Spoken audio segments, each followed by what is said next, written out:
welcome to Canada. What can I get for you? Some book recommendations. Yes, of course. Hi, welcome back to my channel. It's Emma. Surprise, surprise, I'm not American. I receive a lot of comments under my videos being like, why do you call your college a university? Are you trying to be British? Or why do you spell like that? What is your accent? What is that? Why do you sound like that? I've had so many people comment that they thought I was British. That one's weird to me. I do not sound British at all to myself. I don't know what's up with that, but this video is going to be recommending you guys books from Canada, from the country that is now called Canada. Canadian lit, I feel like so much of the time when people talk about literature written in English, Canada is just never considered. I myself am not an expert in this topic area at all. I've barely scratched the surface of Canadian lit, but this video is an attempt to rectify that and also to recommend some books. Something that even in my own experience doing an English major, we don't actually read that much Canadian literature, and of course even less Indigenous literature, so that's what we're gonna be talking about today. Just giving you some recommendations. Some of these are my favorite books of all time, some of these I've read really recently, and some of these I'll either be rereading or reading for the first time in a couple of months. Okay, the first book I have here I absolutely adore. I adore this book. This book destroyed me a little bit. The book is Can You Hear the Nightbird Call by Anita Rabadami. This is so devastating, so wonderfully crafted, and I devoured this book. Like, it's one of those writers who, like, she just knows what she's doing. She makes it so readable, so like you just want to fan yourselves with the pages because you want to get through them that quickly to see what happens. This is a story inspired by the true story of the Air India flight 182 that exploded off the coast of, I think it was Ireland, yeah, in 1985. So some pretty recent Canadian and Indian history that is not talked about. No one talks about it. I didn't learn about this tragedy until I was in a post-colonial course in uni. That's where I heard about this author, that's where I heard about this book, and that is ultimately where I learned about the Air India disaster. This disaster is also so swept under the carpet. The story does ultimately culminate in the Air India 182 disaster, but it spans so much further back. It's a generational tale. This book is also a call for that disaster to be realized. Basically, there was a bomb put on the plane, and the plane exploded off the coast of Ireland, and there were no survivors, I'm pretty sure. Our Prime Minister at the time, Mulroney, he was like, this is an Indian disaster because it's Air India, but almost everyone on the plane, like, they were Canadian citizens and they were just going back home to see family in India, to visit. It deals with like this thing that is just in limbo. No one is claiming it. It's so upsetting, so tragic, and so well done as a novel. So Anita Rabadami came to Canada in, I think, 1991. I think she currently lives in Montreal in Quebec. This is set between India and Canada, specifically Vancouver, I'm pretty sure. Yeah, as you can see, I tabbed so much. The writing is fantastic. It's a lot about the shared history and the connections between Canada and India, the relationship that these two countries have with each other, and of course seeing the effects on real people. I don't think the people in the story, they're not based on any actual individual, but they are a representation of the two countries, where they collide, where they intersect. It talks about in-between spaces a lot. Neither here nor there, dangerous, doorways between inside and out, sea foam that was neither wet nor dry, dusk, dawn. These were all zones of dis-ease, where wicked spirits lurked, waiting to carry you away into sorrow, madness, ill health, death. I would highly recommend. I have one other book from this author on my shelf. I cannot wait to get to it. Next up, something lighthearted that, like, you probably already know is on this list. Something that will just make you happy, make your heart burst with the joy of life and light and spirit and spring and summer and just everything good in the world. But this book also made me cry as well, is Anne of Green Gables. Of course, it's Anne of Green Gables, the iconic, I don't know if this is Canada's most well-known classic. I mean, Margaret Atwood exists. I'm actually not the biggest Margaret Atwood fan. I actually only read this for the first time a couple years ago, gave it 5 stars, fell in love with it. We watched in elementary school, like, we watched Anne of Green Gables, I think the 80s, is it the 80s version? The story is even better. I'm sorry, L.M. Montgomery, Lucy Maud Montgomery, she is like idol. Just like her writing, the way she engages with nature, it is so gorgeous. Her descriptions, I just want to eat them. It's like going for a picnic with one of those like little wicker baskets on a white pristine blanket, and you've got like strawberry cake, a little bowl of raspberries, bees and flowers. Like, it's just delicious. It's exquisite. So Ella Montgomery is from Prince Edward Island, where this story is also set, so on the east coast of Canada, and it follows Anne, who is an orphan, and she is being adopted into a family of Marilla and Matthew, who are an elderly brother and sister who live together. They have a farm, but they were expecting a boy, and instead they got Anne. And it just follows like her life. It's just beautiful. Truly a beautiful story. I need to read the rest of them because there's a whole series and I've only read the first one. So that is this gorgeous copy. This one I found thrifted. It's pretty beat up, but it's wonderful. So highly recommend if you haven't done yourself the favor. I don't know why I thought I wasn't gonna like this when I picked it up, because I ate this up, fell in love with it.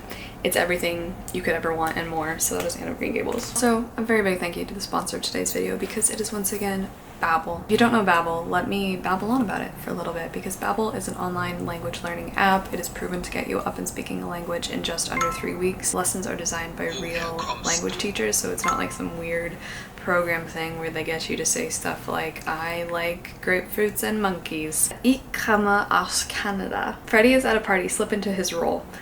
This is the only way I ever be at a party, so thank you. You can learn how to speak your target language. For example, I'm learning German to travel. If you want to travel the world, see some things, practice your language in another country that you're learning for business, if you're traveling for business, or just for fun. I've been loving learning German, man. Learning languages is just so fun. It's such a fun pastime. If you guys want to learn one of the many languages that Babbel offers, you can click the link in the description to get 60% off of your subscription, or you can scan the QR code. So thank you so much to Babbel, and let's get back into the recommendations. This one I also read I think 2 years ago, and that is The Marrow Thieves by Sherry Dimeline. This is a dystopian YA, but it is unlike any other dystopian YA I read. It's one of my favorite YA dystopians, I would say. This is set in North America far in the future, where people can't dream anymore for some reason. I don't know if it was a virus or something. No one can dream, and this is kind of driving people a little bit insane.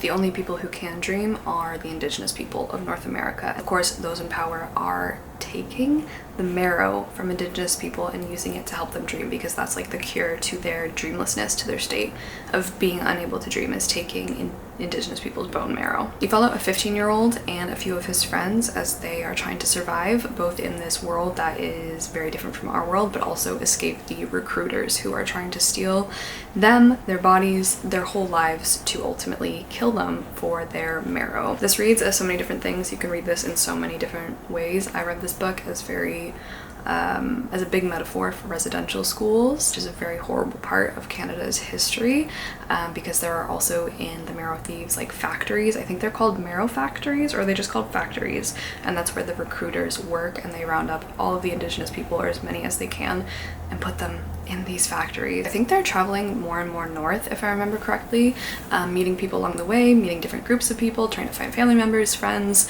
It's a story of survival, and it also deals with these very pressing topics. So I really enjoyed this. I gave it 4 stars. The writing is superb. I think the pacing was really good, and it felt so real, and obviously because a lot of this is based on real history put into a dystopian future setting. Sherry is from the Georgian Bay Métis Nation, which is part of the Métis Nation of Ontario, but I also really want to make it clear that she does not consider herself a Canadian writer. She says, I would love to be recognized as a writer of Indigenous stories. I'm not a Canadian writer. This is what is now known as Canada. It means something different to and for me. Overall, highly recommend The Marrow Thieves. So this next book was one of my top 2 favorite books from last year, so you know it is fantastic.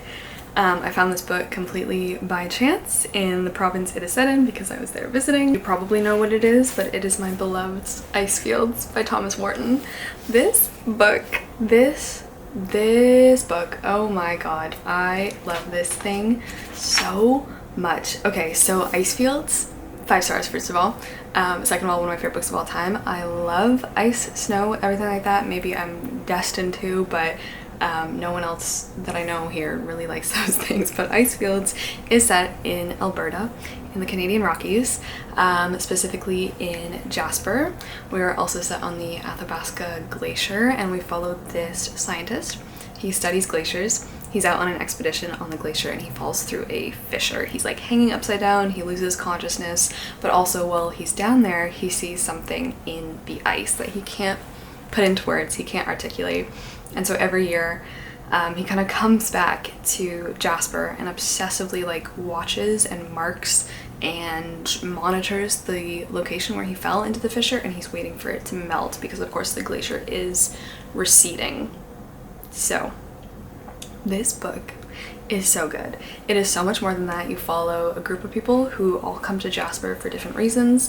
They're also obsessed with the glacier for different purposes. We have like a writer, a journalist, we have people who want to build a railway through Jasper, build hotels near the glacier, and have like tourist attractions in the mountains, but everyone is like there for a different purpose connected to the glacier. The way that this book, I just love the theme of envisioning your subconscious, your conscious, your trauma, life, time, everything like that in the guise of ice and rocks, everything like that. The language in this is so gorgeous. Reading this in the Rockies was an experience I will never forget. I found this at the bookstore in the hotel, actually on Lake Louise. It's called the Mountain Lights bookstore, and I just picked this up because, yeah, it's a piece of eco-criticism.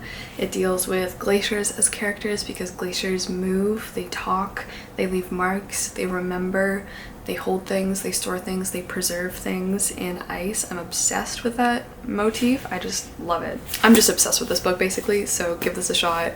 I cannot wait to read more Thomas Wharton. I think he is wonderful. Wharton lives near Edmonton, Alberta, and he teaches creative writing, so that is a little bit about him, but that is Ice Fields. Next up, a writer I know I've heard a lot of you guys know and love. It's Michael Ondaatje. Michael Ondaatje moved from Sri Lanka to Canada, I think in the 70s, if I'm not mistaken, 1972 maybe. He has taught at the university where I'm getting my degree from. He is known. He's very known, very prolific, very famous. The book I'm going to recommend of his to you is Warlight. So Warlight is very strange, very quiet, but very frustratingly quiet because like it hides answers. So it's set at the end of World War II. We're in London, England, and we're following these two kids whose parents like kind of just up and abandoned them a little bit. Their parents moved to Singapore and they're left in the care of this man called the Mothman. So to me this really deals with like the after effects, like the war's over, but obviously people's way of life during World War II changed so much that now it's like this transition period where like the light from war is, the war light is still cast on the present of this novel, and like people are still operating very much in the shadows. Obviously one of our characters is called the Moth, and the two siblings, Nathaniel and I forget the girl's name, they're kind of being educated by this group of people because they're like, maybe this Moth guy is kind of a criminal, and he may or may not be. He has a whole group of friends. It really reminds me of like, I don't know why, the thing that's coming to mind is Count Olaf and his theater troupe. It's a little bit like that, it reads to me, but yeah, like I said, very quiet, very frustrating, very mysterious. You take a lot to get to the bottom of this. You have Nathaniel, I think as an adult or years later, like going back through his memories of this period in his life and being like, what the hell actually happened here? So that is Warlight. I listened to the audiobook, was pretty impressed with it. So that is Michael Ondaatje. One I haven't yet read, but I'm going to recommend to you because I've heard nothing but good things, and this was also sent to me by a beautiful subscriber. Thank you so much. This is from Jenna, and this book is gorgeous. That is Small Game Hunting at the Local Coward Gun Club by Megan Gale Coles, and this is from Newfoundland, province all the way out on the east coast. This is set in St. John's, which is the capital of Newfoundland and Labrador, and it is a piece of like maritime gothic, Newfoundland gothic. It's a piece of gothic Canadian literature. I am so excited. It's set in St. John's, it gets very snowy weather, it gets a lot of storms, and it's one of these blizzards that comes through the town, clogs it up, and people are kind of stuck inside. We have scathing lies and unrelenting abuse, and resilience that proves most enduring in the dead of winter. I'm so excited. The writing in this looks absolutely brutal. I'm a little bit nervous for it. Okay, next up we have a book that I picked up last year and then I had to put down. I think I got 50 or 60 pages in and I was like, this is a lot for me right now, but I'm actually going to be reading this in a few months because it reappeared for me in my life on my syllabus because I'm currently taking an Indigenous Lit course, Voices from Canada, so this is on that syllabus, and that is The Break by Katarina Vermette. First of all, look at look at these awards. I don't think I've ever seen this many awards on a single book cover. This is set in Manitoba. We're set in Winnipeg, which is again the capital city of Manitoba, and we have this woman who's looking out of her house. She's a young Métis mother. She's looking out at what is known as the break. It's like this barren strip of land between her house and whatever comes next, but there's this huge patch of land that no one really monitors. She looks out because she hears something in the middle of the night. She sees something completely disturbing. She calls the police. The police come to her house. They take their sweet time doing it, and when they get there, they treat her with disdain. They do not take her seriously, and they're like, basically kind of forget about it. It's probably nothing. However, the ramifications of what this mother saw on the break start to spread throughout the community. You follow a bunch of people in here. I think you follow a social worker, one of the policemen, the mother herself, and you kind of learn what she actually saw. Very heavy.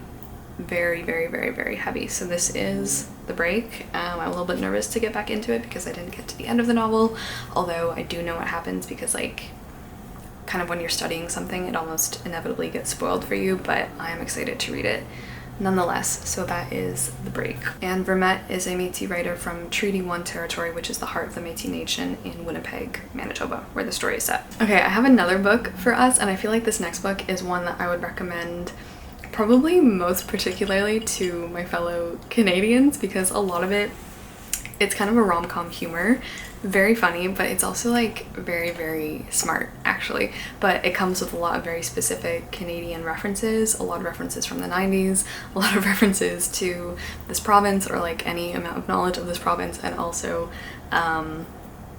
the experience and the time you spend doing a lit degree in Canada and what that can look like, and specifically studying Canadian literature as a Canadian in school. And that is Molly of the Mall by Heidi L.M. Jacobs. This was also gifted to me by a subscriber, I believe by a fellow Canadian, I believe from Alberta. Thank you so much, because this is set in Edmonton, Alberta. And this follows Molly. Molly's dad is a literature professor, and he names all of his children after novels that he has to teach, like the primary novel he's teaching that year. So the year that Molly was born, he was teaching Moll Flanders by Daniel Defoe. So she was named Molly. Molly is also doing a lit degree at the University of Edmonton, I think. And she's also working in Edmonton. This book begins with her summer break off, and she has landed a job at a shoe store in West Edmonton Mall. West Edmonton Mall is the biggest mall in North America. It's huge. It has like it has everything: hotel, amusement park, pool, hockey rink, everything. An aquarium, I don't know, it just has everything. But Molly hates Edmonton so much. The only people I've ever talked to in my life who are from Edmonton also hate Edmonton. Even these two strangers I met on a vacation in Alberta, I was like, oh, we should come to Edmonton, like what is there to do there? And they were like, don't come. They were straight up like, do not come to Edmonton, there's nothing there. But there is the West Edmonton Mall. Molly works at the mall, but she's also obsessed with Jane Austen. She loves Jane Austen. She wants nothing more than to meet like her own Darcy, her own romance novel man character. So she's like, Edmonton is so unromantic. I hate the mall. I hate working at this shoe store. I loved this book. I found it so charming, very quirky. The quirk factor is 1,000. It's kind of just Molly meditating on her day, reading Jane Austen. She eventually does meet this guy who comes to the shoe store, meditating on Alberta, doing a lit degree. What kind of cracked poetry and pieces get shoved onto a Canadian lit course? For example, she has to start writing this whole piece about the Canadian cheese poet. He is a real man. You should look up the Canadian cheese poet. He really just writes poems about cheese. Molly of the Mall, very lighthearted, very quirky, and very fun. The last Canadian author I'm gonna recommend to you, wow.